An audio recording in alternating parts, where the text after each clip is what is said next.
पूर्व मंत्री राजेंद्र गुड्डा ने ओला के गढ़ माने जाने वाले सुल्ताना से शुरू किया चुनावी रण।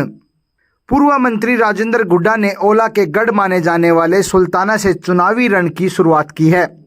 पूर्व मंत्री गुड्डा ने सुल्ताना से होगा चुनावी रण आगाज के स्लोगन के साथ झुंझुनू उपचुनाव में अपनी दावेदारी ठोक दी है। चनाना रोड सुल्ताना में अच्छी खासी भीड़ के बीच पूर्व मंत्री ओला ने दोनों पार्टियों को ललकारा है। बता दें कि सुल्ताना के कुछ किलोमीटर की दूरी पर ही ओला परिवार का पैतृक गांव अडावता है। ऐसी संभावना जताई जा रही कि गुड्डा ने सुल्ताना से चुनावी रण का आगाज कार्यक्रम आयोजित कर ओला परिवार को चुनौती दे दी है। सुनते हैं कि राजेंद्र गुड्डा ने इस सभा में क्या कहा है। तादाद के अंदर मेरी जानकारी के हिसाब से सुल्ताना में शायद ऐसा मजमा शायद मेरे हिसाब से अशोक जी सोनी कह रहे, हमारे इब्राहिम जी, ये सारे गुलाब जी सब कह रहे कि इतना बड़ा मजमा ये सुल्ताना में पहली बार है। शायद अमित ओला जी तो हमारे स्टेज पर जितने लोग बैठे हैं उतनी बड़ी मीटिंग में कर लेंगे तो मैं सोचूंगा ठीक ठाक हो गया उनका। 70 साल से वोट देता दाफा को लगे, थक्या को लगे थे, इतना साल से वोट गिर रहे हो तो वोट गिरता थक्या को लगे। अभी तक आपने 8 बार वोट विजेंद्र जी ओला को दिया, 8 बार।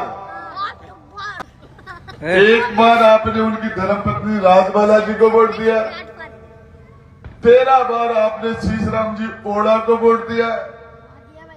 पीढ़ियां चली गई, उन्होंने वापस क्या दिया है वो मैं पूछना चाहता हूं। आपको याद करना, आप लोगों ने उनको आज ताकत दी है, उन लोगों ने आपको कमजोरी दी है। आप लोगों ने उनको आसमान पर पहुंचाया है, उन्होंने आपको जमीन पर गिराया है। ये मोहर सिंह सोलाड़ा अरबपति बन गया, राज के सपोर्ट से बन गया। बाढ़ के साथ धूप बढ़ा है, बाढ़ के सहारे से धूप बढ़ जाती है।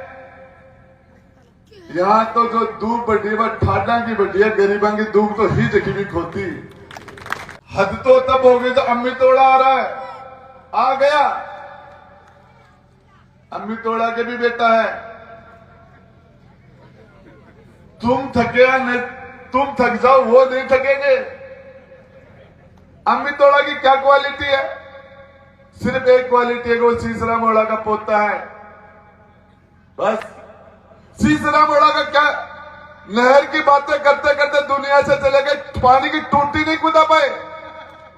जब वो आपका अफसर क्या करना, छुट्टी मांगवा गए हो, बोले मेरी घरवाली बीमार होगी और सीओ साहब मैंने छुट्टी दे दो। बोले 12 बैठ, तो 5 मिनट में बुलाऊंगा। 5 मिनट में बुलाया, बोला तेरी घरवाली से मेरी मोबाइल से बात होगी, बात ठीक होगी। बोले रे मेरा ब्याह भी, बोले तू बात किससे कर ली, झूठ तो मैं भी बोले तू तो मेरा बाप है। ओला जाएगी झूठ, शीशराम ओला जाएगा झूठ, विजेंद्र ओला। अरे पैगंबर ने कहा कि मेरा हुनमती 1000 कमी हो सकते हैं मेरा उम्मत में। वो डरपोक हो सकता है, वो कंजूस हो सकता है, वो 1000 चीजें हो सकती है कमी, लेकिन वो झूठा और धोखेबाज नहीं हो सकता। पैगंबर ने कहा है, और आपने जिसको नेता बना रखा, इससे बड़ा धोखेबाज न पार्टी को छोटा न आप लोगों को ठगा। मैं तो इतनी बड़ी तादाद में आप लोगों का आना, मेरी बात खत्म कर रहा हूं एक बात के साथ। जंगल के अंदर को शेरनी शिकार कर रही थी, और शिकार करते टाइम में शेरनी खुद शिकार हो गई। उसका बच्चा छोटा था, यतीम था, शेरनी का बच्चे का मरना निश्चित था। लेकिन उधर से कोई बकरी निकल रही थी, बकरी के थनों में दूध था, झाड़ी के पत्ते खा रही थी बकरी, और उस शेर के बच्चे ने बिलबिलाती भूख से उस बकरी के थनों को मुंह में ले लिया, और बकरी के दूध का प्रेशर था, उसने उसको दूध पिला दिया। बकरी का आना जाना होता था चरने के लिए जंगल में, वहीं शेर के बच्चे की घुर थी, मांद थी, बच्चा उसका दूध पी लेता था। और उसके बाद में समय निकला और शेर का बच्चा जंगल का राजा बन गया। राजा बनने के बाद उसने शेर के सारे जानवरों की मीटिंग बुलाई और मीटिंग के अंदर हाथी को कहा, ये बड़े बड़े ऊपर के पेड़ है, नीचे के पेड़ सूख गए पत्ते, इस बकरी को अपने ऊपर खड़ी करके पीपल और बड़े बड़े बरगद के पेड़ है, ऊंचे पेड़ है, वो चरा के रोज लाएगा। हाथी नीचे खड़े है, पीपल के ऊपर बकरी खड़ी है और बकरी पीपल की कूपड़ खा रही है। उधर से बगुला निकला। बगुले ने पूछा, ये हाथी से क्या माजरा? बोले एहसान। बोले क्या? बोले एहसान। बगुले के दिमाग में एहसान की बात फिट हो गई। सरोवर के पास गया, वहां एक चूहा जिंदगी और पानी, ठंडे पानी में जिंदगी और मौत के बीच में जूझ रहा था और उस बगुले ने उस चूहे को बाहर निकाला, उसकी जिंदगी बचाई। ज्यादा सर्दी से कपकपा रहा था तो पंख में दबा के उसको गर्मी दी। चूहे का ब्लड सर्कुलेशन ठीक हुआ, जिंदगी बची। जैसे चूहा ठीक हुआ और उसने बगुले का पंख काट दिया।